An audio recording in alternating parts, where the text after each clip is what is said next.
for joining us today. My name is Cheska Alcantara, and we're live with Vertex 360 webinar. This webinar is powered by Vertex, powered by Supportly. And my name is Cheska Alcantara, and we have our host, Tay Marcon, joining us today. All right. Thank you so much for joining us. We're live at our Point Cook office. We are Vertex 360. We are your all-in-one partner when it comes to compliance. And right now, we're all set with the webinar. My name is Cheska, and I work with Referrals. And we have here the very good-looking Taymor Khan joining us today for Get More NDIS clients without relying on referrals. We have some more people coming in, but please be advised that this webinar will be we will be recorded for quality and monitoring purposes. In the background, joining us would be our marketing production team recording the webinar for today. Today, we're discussing why referrals create unstable growth, where inquiries are quietly leaking, and what helps providers convert faster. So, Taymor, can you tell us something about yourself and introduce yourself to our attendees for today? Sure. So, as you can see, my name is Taimur Khan, and I've been working as a management consultant with Vertex for almost 4 years now. And I've been with the company since Taymor, your audio, you froze. registrations starting Okay, from there you go. up from 2018 till now. We've helped more than 800 providers, and we help them with ongoing compliance and operations as well. And this is one of the topics that has come up in almost every conversation, whether it be new providers who are just coming into the sector or experienced providers who have been operating for a long time. Obviously, everyone needs and wants to have a stable business. Even when participants are leaving or new ones coming in, they want to have some sort of predictability of where they're going to get their next participant from. And that's mainly the topic of this webinar. Okay. All right.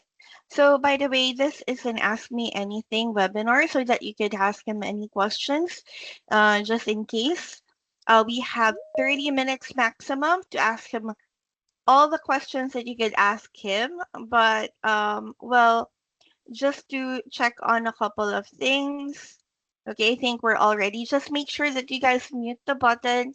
And we do have a raise your hand button on your team. So you could press that button if you have any questions or you want to shoot questions to Taymor. Okay. So are you guys ready?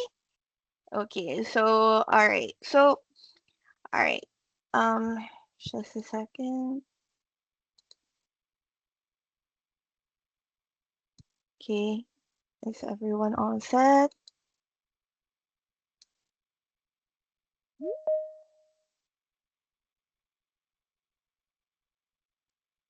Okay, sorry, something's hanging in my computer. One moment, please. All right. Okay. So just a moment, please. Sorry.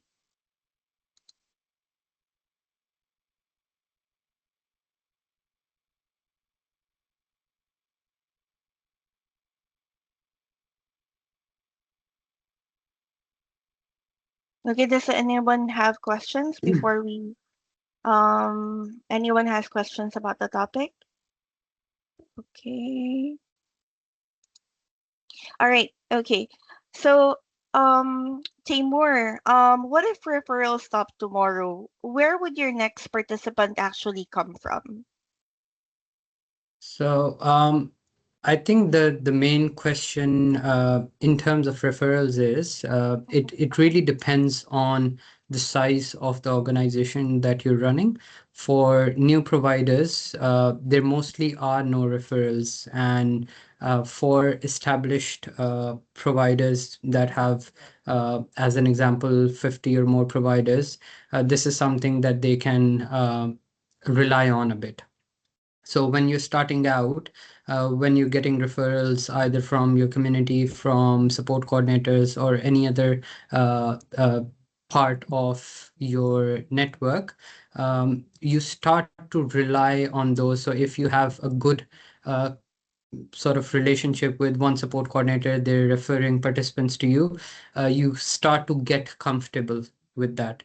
So you know, okay, once a month or twice a month, I'm getting a referral, and this support coordinator or this organization is referring participants to me, so I should be good. And then you start or basically stop looking at new ways or new aspects of getting participants. So my advice would be to sort of broaden your horizon in terms of networking. So instead of just relying on one channel of referrals, have multiple channels for referrals, but your main uh, mode of getting participants should be exposure. So your name, your director, your company should be visible. The more eyes you have on yourself, the more participants you are going to get. So one very interesting fact about the NDIS industry is that no provider has more than 5% of the market.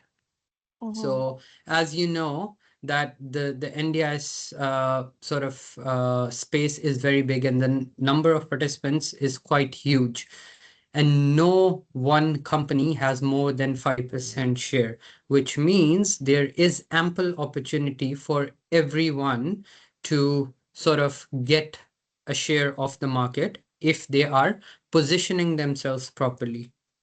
So have your website set up properly, have your social set up properly, and don't think about being professional or being perfect.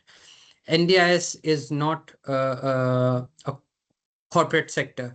So think from the perspective of a participant. When you are posting something, you don't have to make it perfect. You have to make it relatable.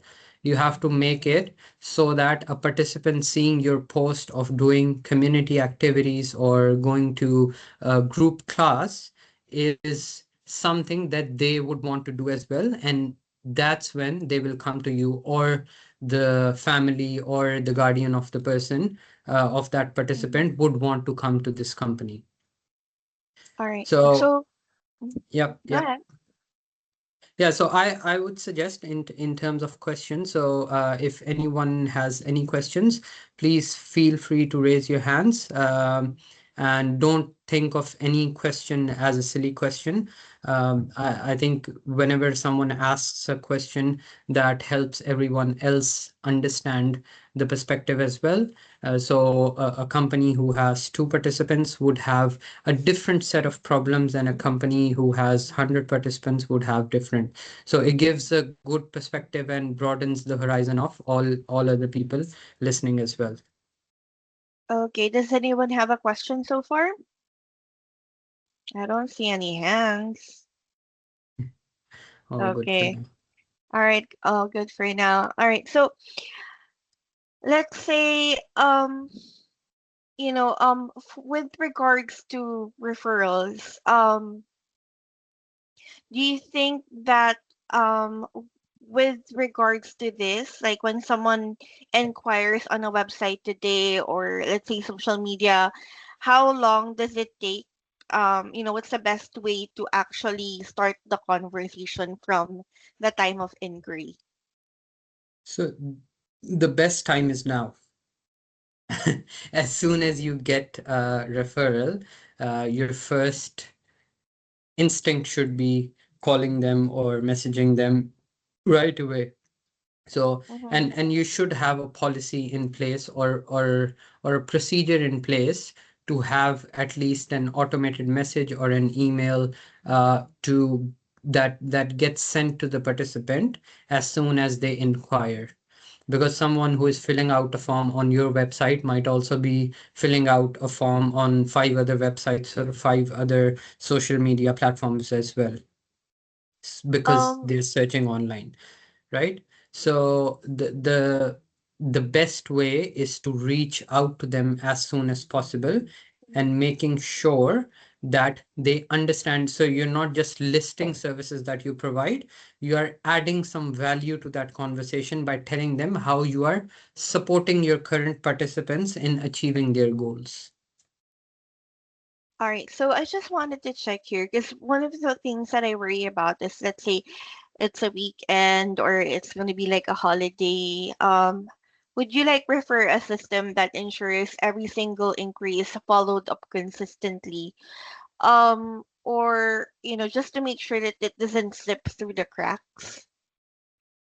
Look, so I won't suggest everyone the best way is to have a CRM set up. So whenever an inquiry comes in, it's connected to your website and you're sending up a follow-up email and a message and then scheduling a call with them. But everyone Mm-hmm. does not have the resources to set up a CRM or set up an automation for this task. But AI has made it so easy as well. So if you have the basic knowledge of using Claude, you can set up this sort of structure as well. Another thing you could do is maybe work with a freelancer to get the automation set up. Mm-hmm. Or the third way is Monday to Friday, you stay very active on the referrals and the website and the social media. And on the weekends, you could sort of set up an automated email just from your Gmail or Outlook, whatever you're using. It's very easy to set up on specific days. It just sends through an automated email and then you call them when you come back to office. Okay. Does anyone have any questions from our attendees right now? We have a bunch of people, but I don't see any hands. Okay. Any questions? Okay, so far I don't see anyone. Okay. So, if let's say out of 10 increase that I have, for example, how can I possibly turn majority of this into like active participants, especially what if I couldn't get through their phone? Like I got their phone number, but it just keeps on ringing. So how do I convert these? So essentially, what happens is a lot of participants that, for example, have behavior issues, or participants who um, are have specific types of disabilities, might be intellectual. So they have a tendency to change providers quite a lot, and a lot of participants are just in a way they get unhappy with their provider. They just reach out to some other provider, and over the weekend or during the same day they make up with them, or they change the support worker and they're happy again, so they won't really uh, cater to any new requests. Mm-hmm. So this is one scenario where participants just would fill out a form or just call up a provider, but they're not actually intending to. It's just a case of behaviors. But sometimes what happens is when usually the guardians or the families of the participants are reaching out to providers, that's where you have the most chance of conversion, where you can, instead of, like I said before, listing down the services that you provide, instead of that, if you tell them how you can bring value to them and how you have previously provided value to your existing participants. So how do you make sure you are achieving their goals? How have you helped them in their plan reviews? How have you helped them in their functional assessments? How have you helped them in getting their behavior support plan renewed, in reducing their restrictive practices? How have you taken them to community participation and help them engage with people more? So these are the things that you can objectively tell participants, their families and guardians, to show them how you will be the best company for this job. Okay. All right. So, um, okay. Any questions from anyone? From for participants. So just wanted to check. Okay. So, Timur, do you have any questions for our participants so far? I Yeah, guess we do I have a couple of people around. Yeah, yeah. I think I would really like to know if someone is, so what sort of strategies are you currently using, and do you have anything in mind that you think might work out, but you haven't tried, you need more information on that, or is it something that you heard from someone and you're wanting to do it, in terms of marketing, but you haven't tried it yet, or you have more questions around that. It might be about expos and networking events, or using sort of a marketing services. If there's anything, I'd be happy to help out. Okay. And so far, we'll give a few seconds. I guess it's a busy day. No one's asking a question Yeah. at the moment. Yeah. Yeah. I think some of them came from like an expo just like you did, or they're just busy because it's near end of financial year already. So that's how Yeah. things are. So yeah, so can is there a way to predict how many new participants that will be onboarded for, let's say, next month? Or is it like a guesswork? So there's no way to predict, and there's no guesswork as well. So I see two scenarios, mostly with my clients. Either they want to sort of get participants. So two things I hear the most are, I need more participants, and I'm losing participants, right? But the way to have participants, get more participants essentially, is not having to guess how many participants you would want. It's more so that you have a goal in mind. As a company, you want to have something to look forward to. So let's say you have a goal of adding 10 new participants to your company this year. When you have a goal, you work towards it. If you, let's say, don't have a goal and you're just wanting to get more participants, you are not focused enough on that specific task. Another thing I would say is, have a specialty. So I'll give you an example. When you go to an expo, you talk to providers, you see most of the times everyone has listed all the services that they're providing. And when you go talk to them on what services they are providing, everyone is just telling what services are they registered for, or the ones that they are providing. Okay. So instead of doing that, if you are focusing on how, coming back to the same point, how you are bringing value to a company, that is, to participants, and improving their lives, that is how you can uh, get better. And in terms of predicting, so having a goal every month, I need to get two participants, let's say, or I need to get one participant every month. So you have a benchmark of how many people you need to reach out, what volume of outreach in terms of connecting with support coordinators, is in terms of going to community centers, mental health clinics, or any other sort of hospitals or clinics you have to go. You have that number in mind when you are reaching out to other people. Okay.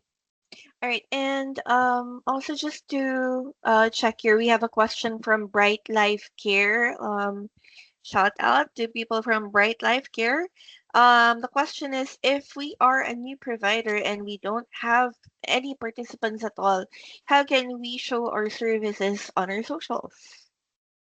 Yeah. So the best way for that, that's why I said the marketing strategy for new providers is quite different to established providers. So as a new provider, I would suggest you to be more dependent on your own skills and your networking skills rather than your social media.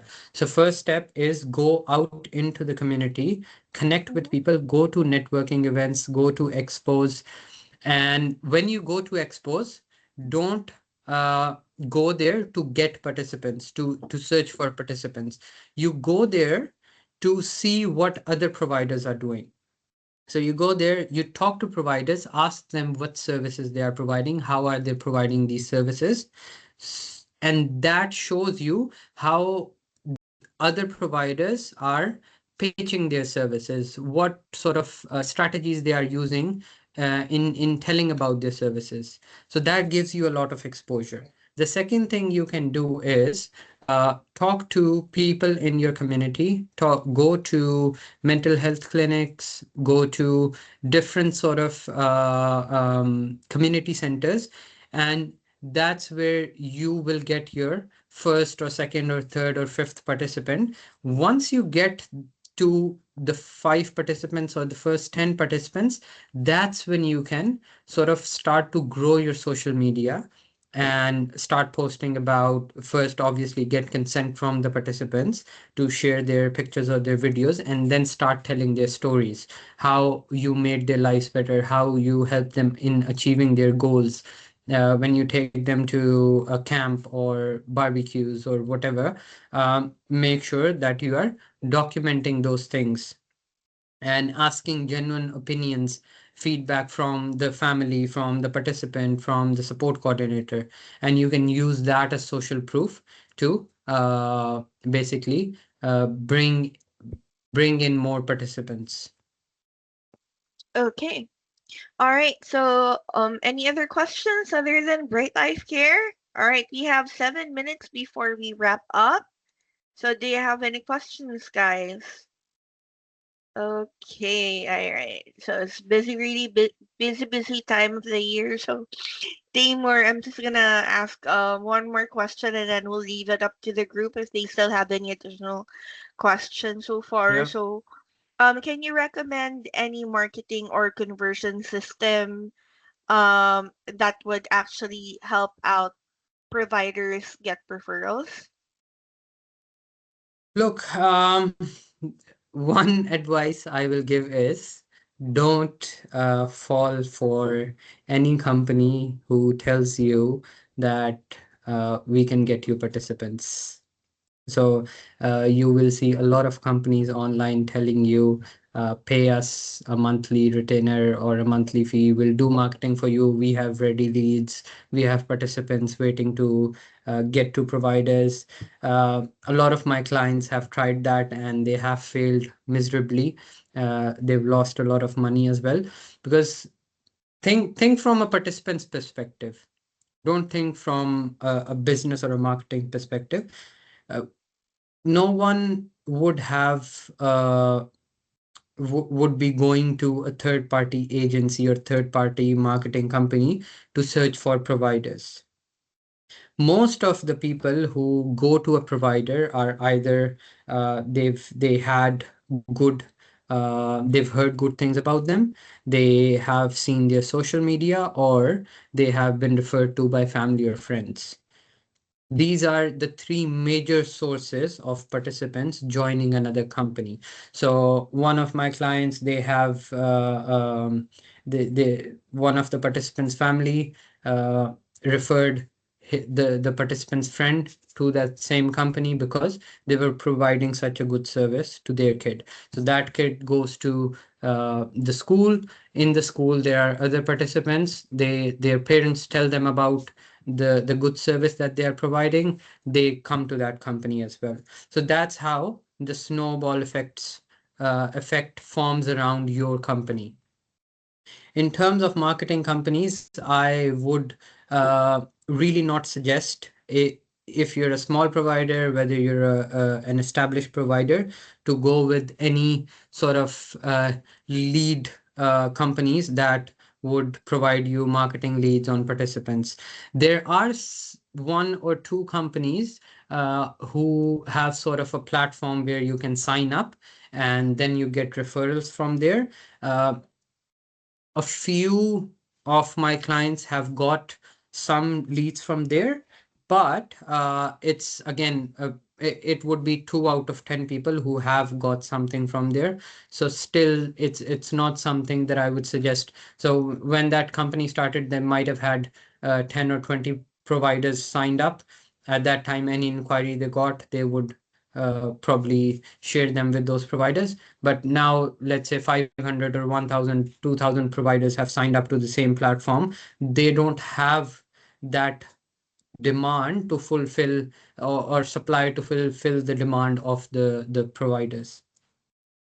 So yeah, I think the best bet would be if you reach out to public guardians, if you reach out to the OPA department, mental health clinics, parole offices. So all these places where you can actually build lasting relationships with people. And then again, one more thing I would like to add here is when you are meeting someone for the first time, uh, may it be for networking or getting more participants, don't try to sell your services in the first meeting. Don't try to sell your services when you're talking to someone for the first time. Think about it from your own perspective. If you get a call from anyone selling printers, anything, the first instinct you have is to block that person out. So the same thing happens when you're talking to someone face to face at a networking event or at in any setting.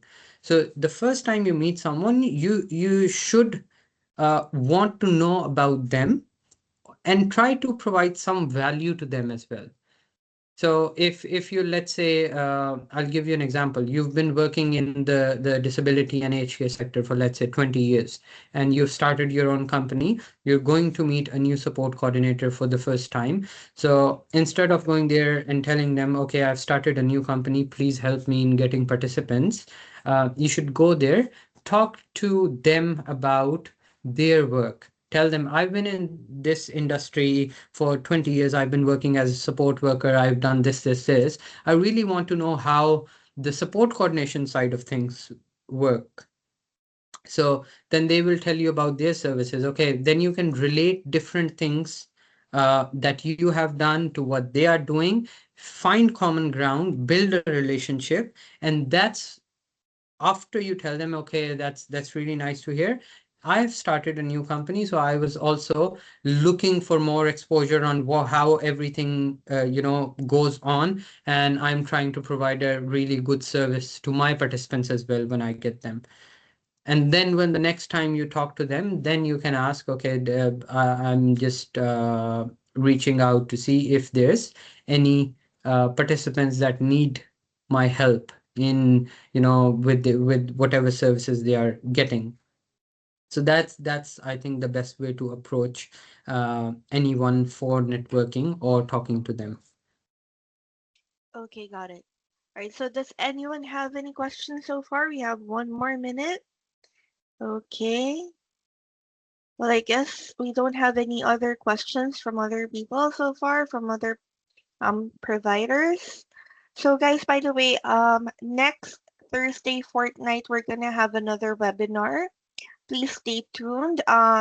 You will be receiving details for that in your emails later on after we end the webinar. There would be a copy of the webinar video that will also be sent to you guys, but the edited version will be available in our website in 4 business days. Should you have any questions, you can always reach out to us at info@vertex360.io. So Daymore, thank you very much for joining us today, and I hope everyone Yeah. gets to have a great day. All You can right. just Oh, now connect your Wi-Fi. The password is changed. Well, sorry. is that ours? I think that's for somewhere, Oh, no, yeah, someone that's, else. I think, That's Wi-Fi. something else. That's Wi-Fi. All That's good. not like it. Thank All you. right. Anyway, thank you so Take much for care. joining, Bye. and have a great day, guys.